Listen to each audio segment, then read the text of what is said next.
हरिः कर्ता।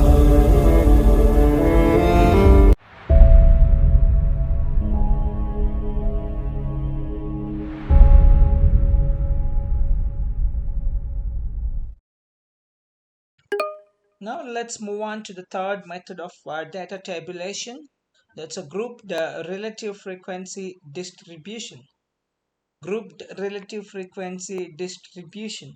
Grouped relative frequency distribution is a variation of relative frequency distribution where the data is grouped into intervals or bins, and the relative frequencies are calculated for each interval or bin. So this is useful when dealing with continuous or discrete data that needs to be grouped into categories or categories for analysis. So here is one example that you can see on your screen. Same the IQ example.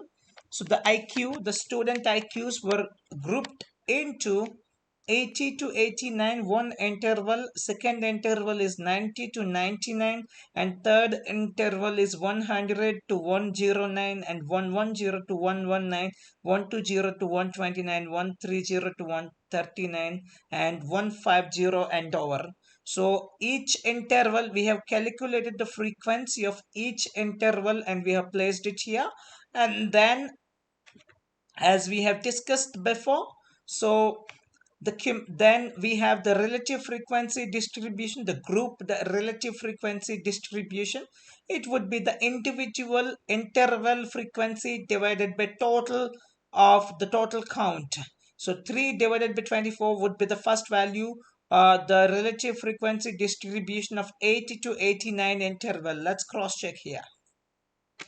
So 3 divided by 24 times 100, and here is that 12.5, and that's it. Now one more just to confirm, 5 divided by 24 multiplied by 100, it's 20.833. Let's take 20.8, and one more, 6 divided by 24 multiplied by 100, and it's 25 exactly.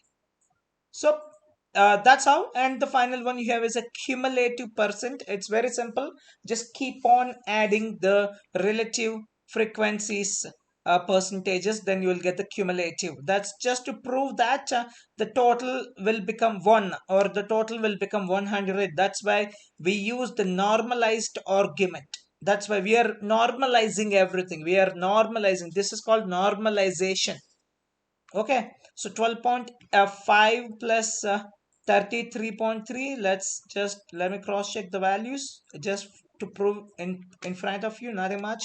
So 12.5 plus 20.8, and that's 33.3, hence proved. Okay, so now let's take one example. It's a 3.3.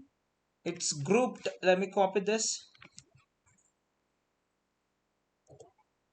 3.3, it's a grouped relative frequency distribution.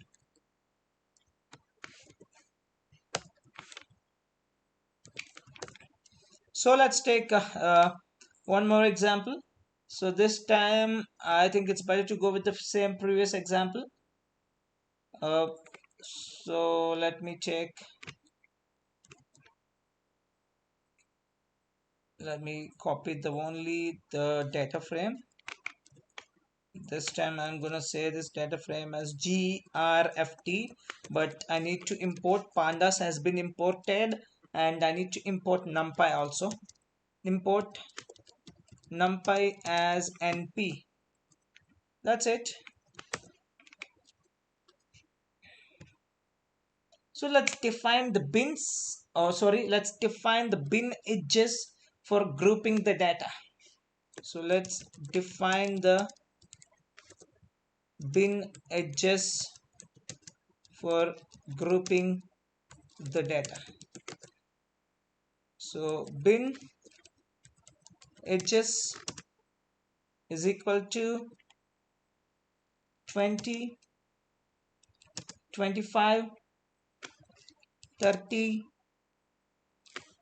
35 and 40. So then bin edges has been defined. Then after that we'll be defining. So let's group the data into bins and calculate the relative frequencies. That's what we're gonna do. So let's group the data into bins and calculate the relative frequencies. So age bins, let's make age bins now. pd.cut, we have used this before, and dfg rft of age and bins is equals to bin edges. Sorry, that's it. Age bins is ready. So now let's go for the relative frequency distribution. Relative frequency distribution, let me put the group at the beginning so that we can have the differentiation. grp, yep. So age bins dot, as usual, we'll be using value counts age underscore bins value counts.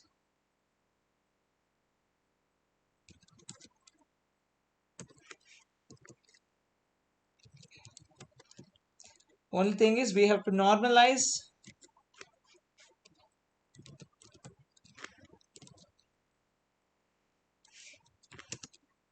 Then sort, I'm gonna give false. That's it.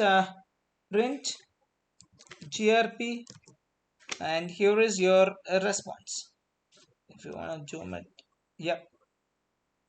And if you want more,